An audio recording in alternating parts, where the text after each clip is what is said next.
ओम नमो भगवते वासुदेवाय। जय श्री कृष्णा। राधे राधे भक्तजनों। आज हम गणपति जी महाराज गुरु महाराज के आशीर्वाद से करने जा रहे हैं, उनके चरणों में प्रणाम करते हुए 20वां अध्याय आरंभ करने जा रहे हैं। नारद जी कहने लगे कि हे राजा पृथु, जो कार्तिक कृष्ण अमावस को दीपावली करता है वह कभी दरिद्री नहीं होता। इस संबंध में एक इतिहास सुनो। थुरसैन देश में सत्य शर्मा नाम का एक अत्यंत दरिद्री ब्राह्मण रहता था। उसके मन में सदैव यही लालसा बनी रहती थी कि यदि मेरे पास धन हो तो मैं उसे दान आदि धार्मिक कार्यों में व्यय करूं। इसके लिए वह सदैव विष्णु जी का पूजन किया करता था। वह जो कुछ कमाता सब खर्च हो जाता। तब इस दरिद्रता निवारण का उपाय पूछने पर वह एक विद्वान ने उसे बताया कि तुम धन की प्राप्ति के लिए शिवजी की आराधना करो। तब से वह शिवजी का उपासक बन गया। निदान 1 वर्ष बीतने पर एक दिन शिवजी ब्राह्मण का रूप धारण करके उसके पास आए और बोले कि हे विप्र, धन की प्राप्ति हेतु तुम राजा के पास जाकर उससे वरदान मांगो कि कार्तिक वदी अमावस को हमारे सिवाय और कोई अपने घर में दीपक ना जलाए। ब्राह्मण ने ऐसा ही किया और राजा ने उसकी बात स्वीकार कर ली।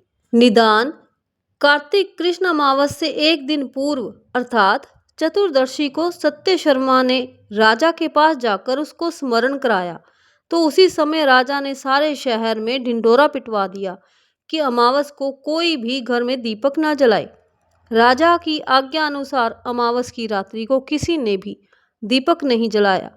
जब रात्रि को लक्ष्मी जी नगर में आई तो देखा सारे नगर में अंधेरा है, मगर एक ब्राह्मण का घर खूब सजा हुआ है, साथ ही दीप माला से जगमग हो रहा है।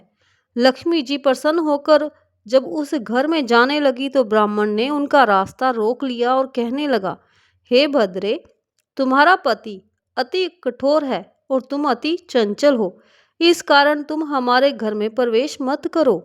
तब लक्ष्मी जी कहने लगी कि भगवान के शयन के समय मैं आई हूँ, अतः निश्चय करके तुम्हारे घर में वास करूंगी।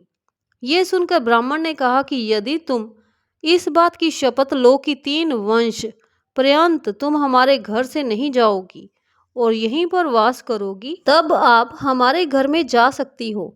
लक्ष्मी जी कहने लगी कि यदि तुम विधि पूर्वक पूजन करोगे तो मैं निश्चय ही तुम्हारे घर में वास करूंगी।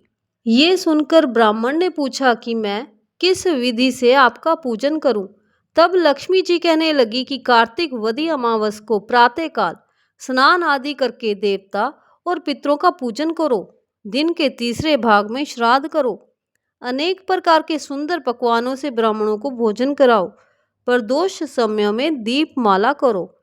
अपने घर में तुलसी जी के स्थान पर, ब्राह्मण के घर में, देव मंदिर में, चौराहे, शमशान और गौशाला में दीपक जलाओ। जैसे पतिव्रता स्त्री पति के पहले जागती है, वैसे ही मैं भी भगवान के जागने से 12 दिन पहले जागती हूँ। इस दिन बाल, वृद्ध तथा रोगी के सिवाय और कोई भोजन ना करे। सायंकाल हमारा पूजन करे। सबसे पहले स्वास्तिक वाचन द्वारा गणेश जी का पूजन करें, फिर कुबेर का पूजन करके संकल्प करें, तत्पश्चात लक्ष्मी जी का पूजन करें। कैसा स्वरूप है लक्ष्मी जी का! कमल के आसन पर स्थित, कमल पुष्पों की माला धारण किए, कमल जैसे नेत्र वाली, गंभीर नाभि वाली, स्तन के भार से नर्म सुंदर वस्त्र वाली, देवताओं के हाथियों द्वारा मणि युक्त घड़ों से स्नान करने वाली, कमल पुष्प हाथ में लिए ऐसी लक्ष्मी मेरे घर में निवास करे। सर्वप्रथम लक्ष्मी जी को आसन दें, फिर पाद्य, धैर्य, आचमन, स्नान, वस्त्र, धूप, दीप, नैवेद्य, जल, तांबूल, सुपारी, इन सब वस्तुओं को अर्पण करके नमस्कार करें। दीप जलाएं और तमाम रात्रि भगवान का कीर्तन करें।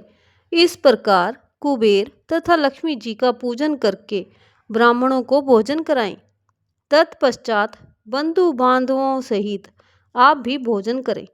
सत्य शर्मा ने विधिवत इसी प्रकार किया, जिससे उसके पास बहुत सा धन धान्य हो गया। इसके बाद उसने अनेक यज्ञ भी किए। फिर सत्य शर्मा विरक्त होकर मथुरा जी चला गया और वहीं पर समाधिस्थ होकर विष्णु लोक को प्राप्त हुआ। इति श्री कार्तिक मास महात्म्य कथा अध्याय 20वां संपूर्णम। जय तुलसी माता मैया जय तुलसी माता, सब जग सुख की दाता तुम हो वरदाता। मैया जय तुलसा माता, सब योगों के ऊपर सब रोगों के ऊपर रुज से रक्षा करके भवत्राता। जय तुलसा माता, बटुपतरी है श्यामा सुरबल्ली है ग्राम्या, विष्णु प्रिय जो तुमको सेवे सो तर जाता।